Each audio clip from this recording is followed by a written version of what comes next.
Sir.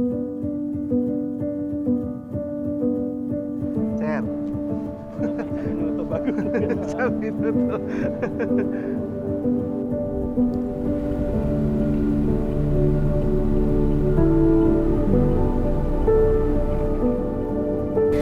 Excited na, can't wait. Walk down that aisle. Tagal ko ninantay ito.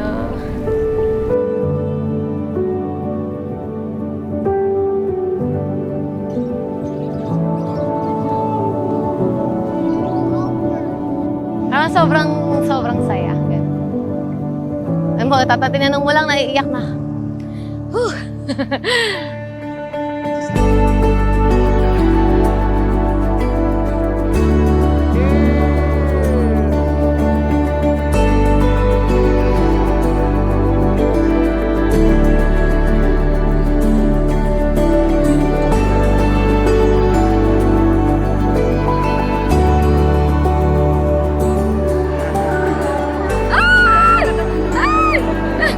Thank you! Ay, ito! Ininong! Mat! Ito na yung mga tunay na magkakaibigan. Ryan, bukal ba sa iyong loob ipagparito upang makasandib si Daniel na ipakamahalin at paglingkuran habang buhay? Opo, Father. Hindi siya yung hiniling mo, hindi siya yung ideal man. Sobrang layo kasi matagal kami magkakilala bago kami naging. Wala sa imagination, kumbaga. Sobra, ang galing ng love story ni Lord sa amin. Sobrang the best. Ikaw lang mahal, laman ng tula, tunog ng gitara, himig ng kanta. Kumupos man ang tinig ay hindi mawawala, hiwaga mong dala. Ikaw aking musika. Daniel, bukal ba sa iyong loob ipagparito upang makasandib si Ryan na iyong pakamamahalin at paglingkuran habang buhay? Opo, Father. Excited na ako. Sabi ko nga, walang makakasira ng araw na to. Ano man mangyari, ano mang flaws, ano mga ganun, mga hindi inaasahang pangyayari. Wala. Basta masaya kaming dalawa. Nagpapasalamat ako na dumaan siya sa buhay ko. Papasalamat ako kay Lord na nangyari ito sa akin. Kasi hindi ko naiisip na mangyayari ito sa buhay ko eh. Until na dumating nga siya.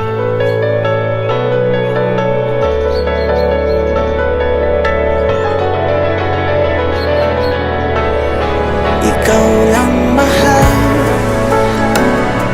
laman ng tula, tunog ng gitara at himig ng kanta. Kumupas man ang tinig ay di mawawala, hiwaga mong dala. Dumating siya kahit hindi siya yung, kumbaga, matagal ko na siyang kilala, hindi siya yung pinanangin ko. Sabi ko nga, ayaw ko sa kanya. Huwag ako. Tapos ayaw lahat. Kumbaga, ang daming tumututol sa relationship, ang daming nasasabi ng mga tao. And yet, that time, pagkasama ko siya, nakakatawa ako.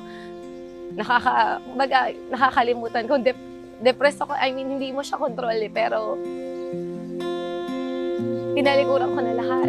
Paano bang mababawi lahat ng mga nasabi? Ewan ko pa, sobrang chill ko.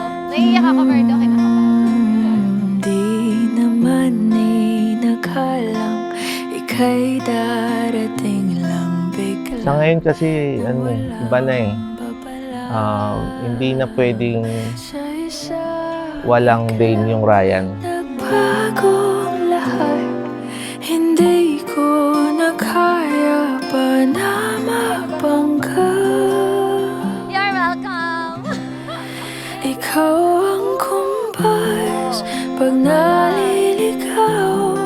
Ikaw ang kulay sa langit na bugaw. Sabi ko nga sa kanya, mahal ko siya ng masigit pa sa akin. So hindi ko kayang mawala. mawala siya para sa akin. Dumating siya ulit. Nung time na down kami parehas. Parehas kami, we're both crying, we're both depressed. And we held into each other. Naging masaya kami pag magkasama kaming dalawa. No matter how hard na itanggi namin yung isa't isa, no matter na how hard na i-push away namin yung isa't isa, talagang bumalik. Talagang parang eventually na-feel namin na kailangan namin yung isa't isa. Welcome to the family. Though, parang for formality na lang kasi, dati ka nang welcome sa pamilya, though hindi naging smooth nung simula. Thank you kasi, tinabat mo yung kapatid ko. You stay. Nag-stay ka during her darkest night. Your imperfections makes you perfect.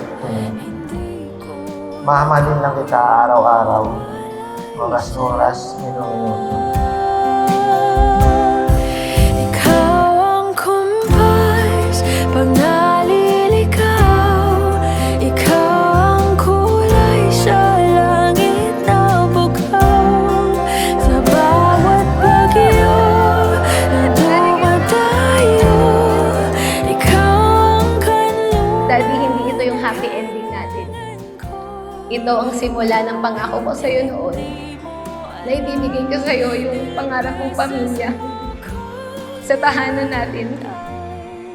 At maging mabuting magulang sa mga magiging anak natin at higit sa lahat, maging mama sa mga anak na natin, kay Yodge at kay Aki. Mamahalin ko kayo ng buong buo.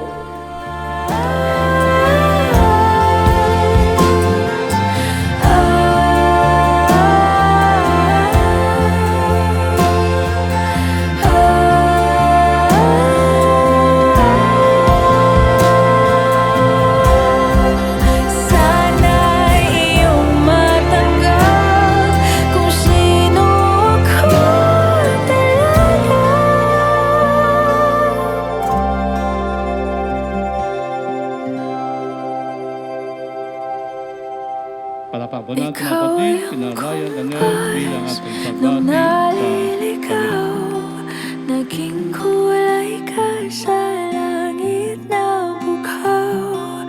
Sa bawat bagyo na dumayo, ikaw yung kanlungan na nahanap ko.